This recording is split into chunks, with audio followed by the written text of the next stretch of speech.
Hey guys, आपको पता ही होगा कि अब आप आईआईटी मद्रास से 4 साल की बैचलर्स डिग्री ले सकते हैं इन डेटा साइंस, वो भी अपने घर पे रहकर। हाँ, ये बात सच है, लेकिन इस प्रोग्राम में एनरोल होने के लिए आपको एक छोटे से एग्जामिनेशन प्रोसेस से गुजरना होता है। और इस वीडियो में मैं इसी प्रोसेस के बारे में एक्सप्लेन करूंगा आपको, ताकि आप भी इजिली इस प्रोग्राम में एनरोल हो पाए और इससे रिलेटेड किसी भी तरह की क्वेरी आपकी क्लियर हो जाए। साथ ही मैं वीडियो के लास्ट में कोशिश करूंगा कुछ टिप्स देने की जो आपके काम आए, इसीलिए वीडियो के साथ एंड तक बनी रहिए।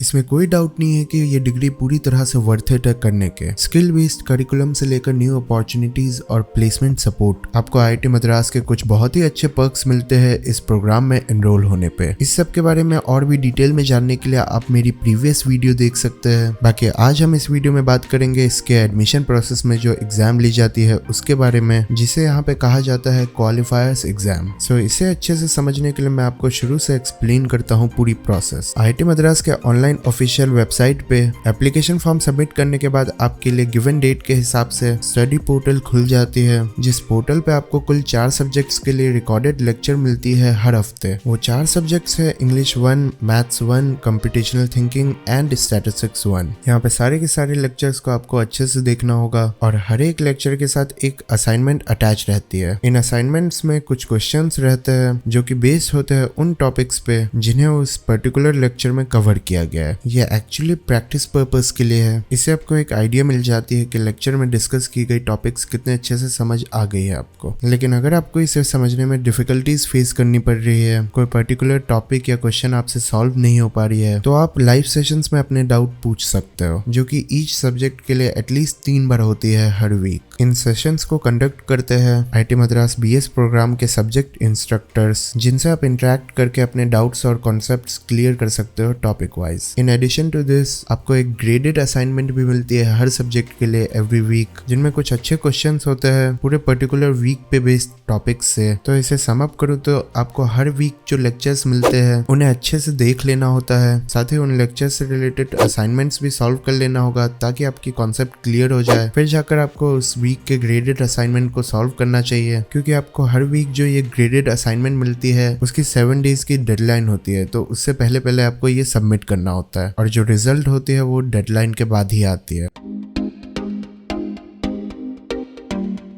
नाउ क्वालिफायर्स एग्जाम देने के लिए आप एलिजिबल तभी होते हैं जब आपको इनके तरफ से हॉल टिकट मिल जाती है, और ये हॉल टिकट आपको तभी मिलेगी जब आप थोड़ा अच्छा परफॉर्म करोगे ग्रेडेड वीकली असाइनमेंट्स में। एक एक सब्जेक्ट में आपके जो पहले 3 ग्रेडेड असाइनमेंट्स होंगे उनमें से जो आपके बेस्ट 2 होंगे ग्रेड वाइज, उन दोनों की रिजल्ट की एक एवरेज निकाली जाएगी, जिसमें आपको मिनिमम 40% या उससे अबव स्कोर करना पड़ेगा हर एक सब्जेक्ट में। किसी एक भी सब्जेक्ट में 40% से नीचे आ गई तो आपको हॉल टिकट नहीं मिलेगी। तो इसीलिए आपको ध्यान रखना है ग्रेडेड असाइनमेंट टाइम पे सबमिट करना है। ऐसे ही 4 वीक के बाद आपको हॉल टिकट दे दी जाएगी, और जो आपकी क्वालिफायर एग्जाम होगी वो आपको अपने पास के ऑफलाइन सेंटर पे जाके देना होगा, जिसकी टाइमिंग और एड्रेस से रिलेटेड डिटेल्स हॉल टिकट पे मिल जाएगी।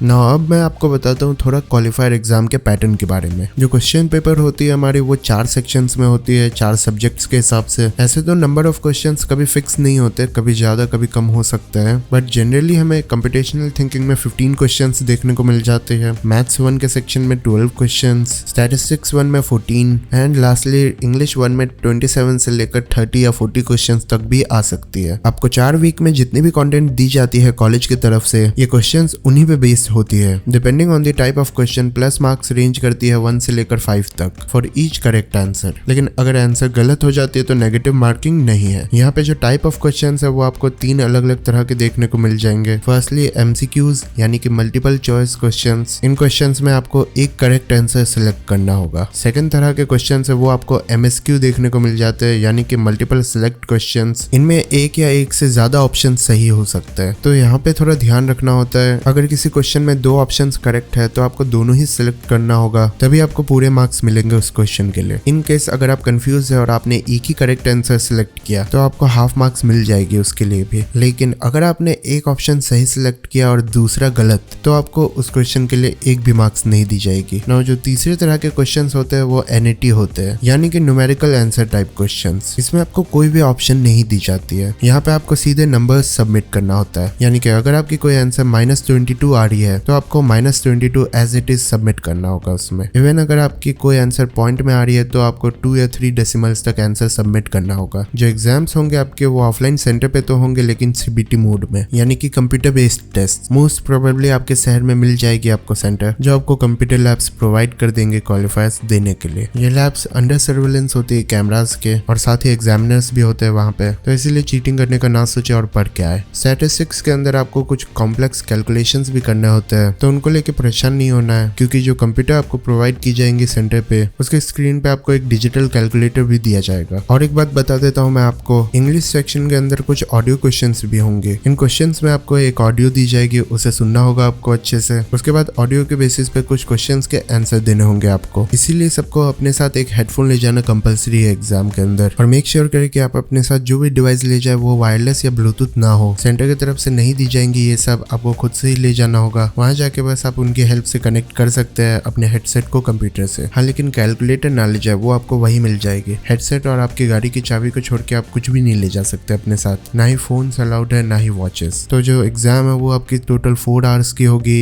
एक सब्जेक्ट के लिए 1 घंटा दिया गया है, बट आप चाहो तो इंग्लिश जैसे इजी सब्जेक्ट को हाफ एन आवर में कंप्लीट करके मैथ्स में यूटिलाइज कर सकते हैं। बाकी का टाइम वो आप पे डिपेंड करता है, आप अपने टाइम को कैसे मैनेज करते हो। एक बार क्वालिफाइड एग्जाम देने के बाद आपकी रिजल्ट 1 वीक के अंदर आ जाएगी। सो जो पासिंग क्राइटेरिया है इसमें आपको मिनिमम 40% या उससे ज्यादा स्कोर करना पड़ेगा ईच सब्जेक्ट में, और सब मिला के जो एवरेज आनी चाहिए आपकी वो 50% या उससे अबव होनी चाहिए। तो अगर आपको चारों सब्जेक्ट में 40% आती है तब भी आप क्वालिफाई नहीं करोगे, क्योंकि जो एवरेज बनेगी वो 50 से कम हो जाएगी। तो यही है पासिंग क्राइटेरिया जनरल कैटेगरी के लिए। और एक बार क्वालिफाई पास करने के बाद आपको ऑप्शंस दी जाती है कि करेंट टर्म में आप कितने सब्जेक्ट्स ऑप्ट करना चाहते हैं। अगर आपकी एवरेज स्कोर 50% तक आती है तो आप 2 ही सब्जेक्ट सिलेक्ट कर सकते हो, लेकिन अगर 50 से 70 के बीच होती है तो आप 3 सब्जेक्ट्स ले सकते हो एक ही टर्म में, और अगर 70% से ज्यादा स्कोर करते हो आप तो 4 सब्जेक्ट ले सकते हो। और आगे से भी हर टर्म के शुरू में आपको ये ऑप्शन दी जाएगी कि आपको कितने सब्जेक्ट सिलेक्ट करना है। अभी आप पे और आपके परफॉर्मेंस पे डिपेंड करता है कि आप कितने सब्जेक्ट्स लेना चाहते हो एक टर्म में। अगर आप टाइम मैनेज कर सकते हो तो आप 4 सब्जेक्ट्स ले सकते हो। इससे आपकी जो फाउंडेशन लेवल है वो आप 2 टर्म में खत्म कर सकते हो, क्योंकि टोटल 8 सब्जेक्ट्स है। लेकिन वही आप चाहो तो इसे 3 टर्म्स में भी खत्म कर सकते हो, एक टर्म में कम सब्जेक्ट्स लेके। और एक टर्म टोटल 4 मंथ्स की होती है, तो आप 8 या 12 मंथ्स में कंप्लीट कर सकते हो फाउंडेशन लेवल को। ये टोटली डिपेंड करता है आप पे और आपकी कैपेसिटी पे। अब एक जेई बेस्ड एंट्री भी होती है यहाँ पे, जिसमें अगर आप करेंट ईयर के जेई एडवांस के लिए क्वालिफाइड हो देन आप डायरेक्टली ज्वाइन कर सकते हो इस प्रोग्राम को। हाँ, लेकिन आपको क्वालिफाइड एग्जाम में बैठना जरूर पड़ेगा, बिकॉज आपके क्वालिफाइड स्कोर के हिसाब से ही कॉलेज डिसाइड करेगी कि आप कितने सब्जेक्ट्स ले सकते हो एक टर्म में। अगर आप बहुत ही ज्यादा बुरा परफॉर्म करते हो तो आपको 2 सब्जेक्ट्स के लिए एलिजिबल किया जाएगा। तो ध्यान रखना है आपको भी क्वालिफायर्स अच्छे से ही देना है। लेकिन बाय एनी चांस अगर आप क्वालिफाई नहीं कर पाते हो इस एग्जाम को, देन आप सोच रहे होगे कि आगे क्या। तो आगे कुछ नहीं है, आप चाहो तो री अटेम्प्ट दे सकते हो, जिसकी फीस 1500 रुपीज होगी। री अटेम्प्ट वाली एग्जाम सेम क्वालिफाइड वाले पैटर्न पे होगी। आपको 1 मंथ दी जाएगी टोटल प्रिपेयर करने के लिए। और री अटेम्प्ट वाले एग्जाम में आपको वही सब्जेक्ट्स अटेम्प्ट करने होंगे जिसमें आप पास नहीं कर पाए। यानी कि अगर आप मैथ्स और स्टैटिस्टिक्स में पास नहीं कर पाए तो उन्हें ही आपको देने की जरूरत है। बाकी सब्जेक्ट्स आप चाहे तो अटेम्प्ट कर सकते हैं, बट मैंडेटरी नहीं है, क्योंकि पेपर के लिए आपको टोटल 4 आवर्स ही मिलेगी इस बार भी। और एक बार री अटेम्प्ट पास करने के बाद आपको एडमिशन मिल जाएगी, लेकिन वो एडमिशन नेक्स्ट टर्म के लिए होगी। करंट टर्म में आपको एडमिशन नहीं मिलेगी, और नेक्स्ट टर्म आपकी करीब 2 महीने बाद स्टार्ट हो जाएगी।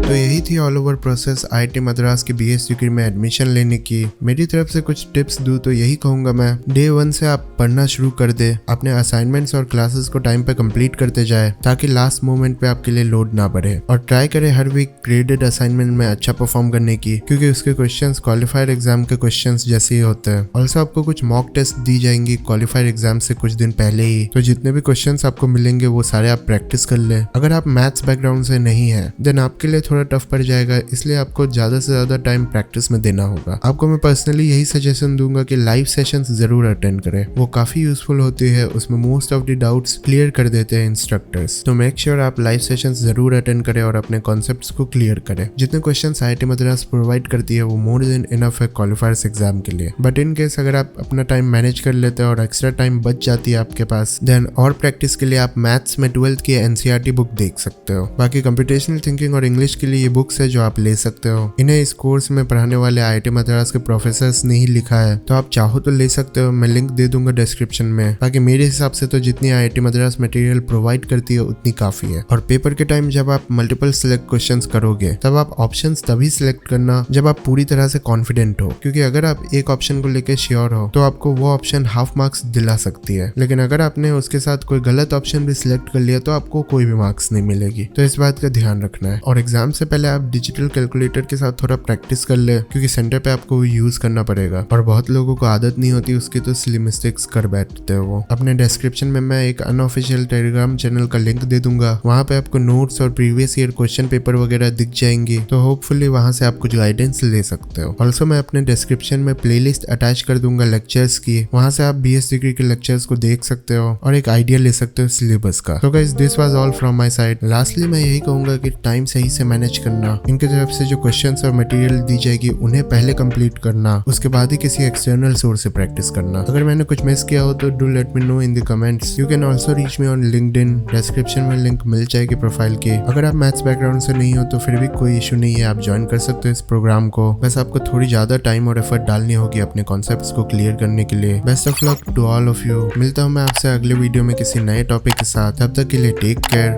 Bye bye.